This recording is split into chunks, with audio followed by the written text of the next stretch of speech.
one of my next guest's biggest fans. Everyone, please welcome the one and only Sam Roberts.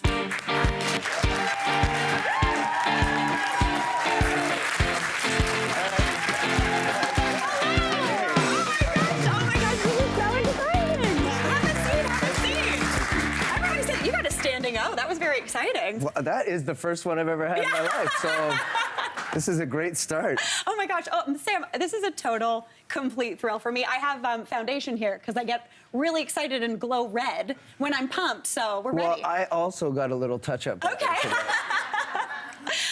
Well, it is such a good time to be in the Sam Roberts Band. You are in the midst of your first tour since the pandemic, and you just recently released your latest album, The Adventures of Ben Blank. So tell us a little bit about this new album and who Ben Blank is. Well, Ben Blank isn't so much a person as a sort of opportunity, and I was, I guess, reaching a point in my life, and maybe anybody out there can relate to what I'm saying, in the sense that you've lived long enough and you carry that past with you, you carry that your history with you. And I saw Ben Blank as literally that, an opportunity to sort of wipe the slate clean. Yeah.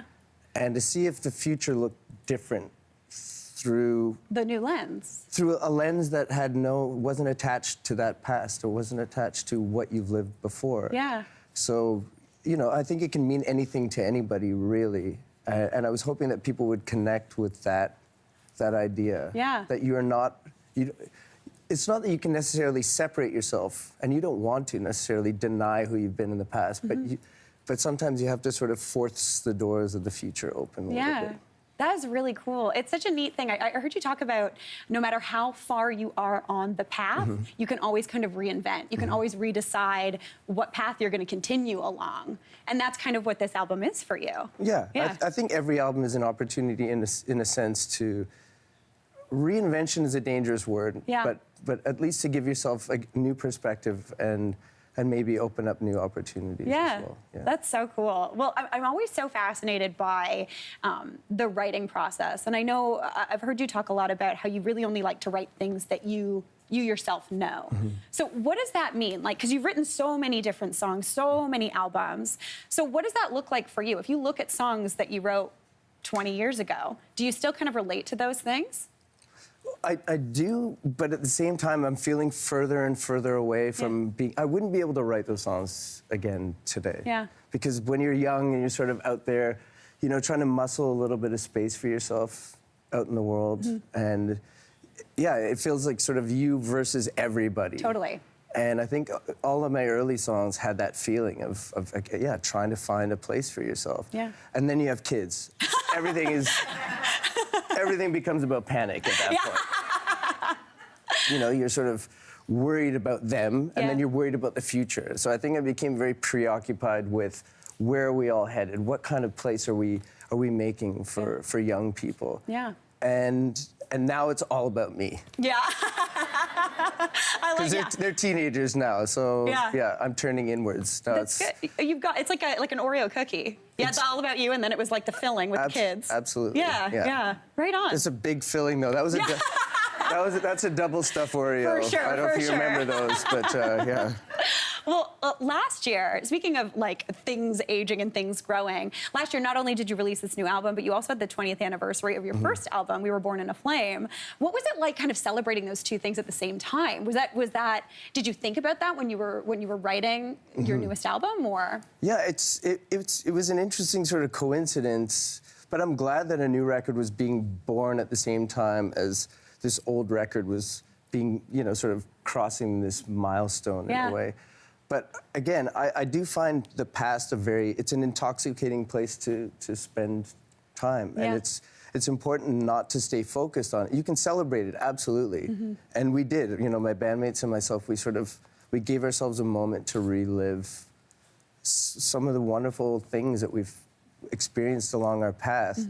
And then quickly reshifted our gaze towards what we were doing now. So again, I'm really glad that there wasn't this temptation to sort of spend too much time and energy focusing on on what we did before. I think that's the biggest challenge not just as a songwriter, but as just a human being in general, is to make sure that you're still living very much in the present. Yeah, And there's inertia. You're moving forward. absolutely. Yeah, yeah. And making music is a wonderful opportunity to firmly sort of, just feel where you are right here Yeah. and now. Yeah. That is so cool. Well, you're celebrating now because you're on tour, right? And you just had your first show in Montreal. You kicked it all off. Yeah. Hometown show.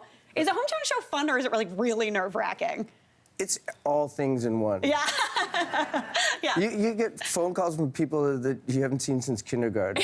Something that- So usually we try to play our hometown show and hit the, when we've already sort of got a bit of a head of steam. Yeah, yeah. Because you kind of have to work the momentum up to that moment where your parents are going to be in the audience and Yeah. your family and your friends and everybody. Again, all these people come out of the woodwork. But we just decided to sort of rip off the Band-Aid and go for it. I love it. And I think in a way, just having that nervous tension and energy was a really good way to get the band revving Yeah. at the right speed. But it was a beautiful night, and then we played in Ottawa. Nice. And you call it a celebration, which is very true, but it's this strange relationship between sort of physical punishment and celebrating at the same time.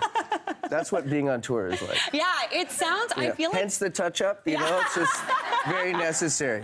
I feel like that's true. From when I go to your shows, they are, I start and end my summer with your shows. I'm always at the Jackson Triggs Amphitheater and then the Key to Bala. I love it. What a time. Very different venues, so much fun, equally as awesome. But when you're at those shows, it just is so fun. Like, you feel like you're part of it. You feel like you're part of the family. Everyone's singing. You make like a room full of best friends, I feel like, in a night. What's it like from the other side when you're on stage? Is it kind of fresh and new every night, or is it Well, you try to make it that way. Yeah, yeah. I mean, there's a certain part of it that, there's a muscle memory to it. Totally. And if you didn't have that muscle memory and you had to sort of really, truly find your footing or your sea legs every single day, I think it would be a struggle. Yeah. But I think the challenge of being in a band is to find new ways to play the song, find new ways to feel about the songs that you're playing, Yeah. find new ways to connect with the audience.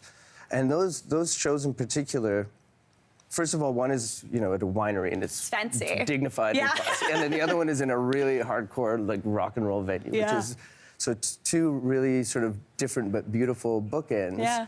And again, it's not just that we do this every year. That, it becomes a tradition. People come from all over to be at those two shows. Yeah. So we have to find a way to make every year, what will the 2024 edition of that be like? And it keeps us on our toes. Yeah. I mean, that's what it's really all about. so. Completely. Well, Sam, huge congratulations Thank on you, this Mary. new album Thank and you. the tour. Thank This you, has been guys. a true pleasure. Thank you. Thank you so It's a much. pleasure. What a Thank you. delight. Hey, Mary here. What did you think? Drop your comments below and don't forget to like and subscribe for more of the good stuff.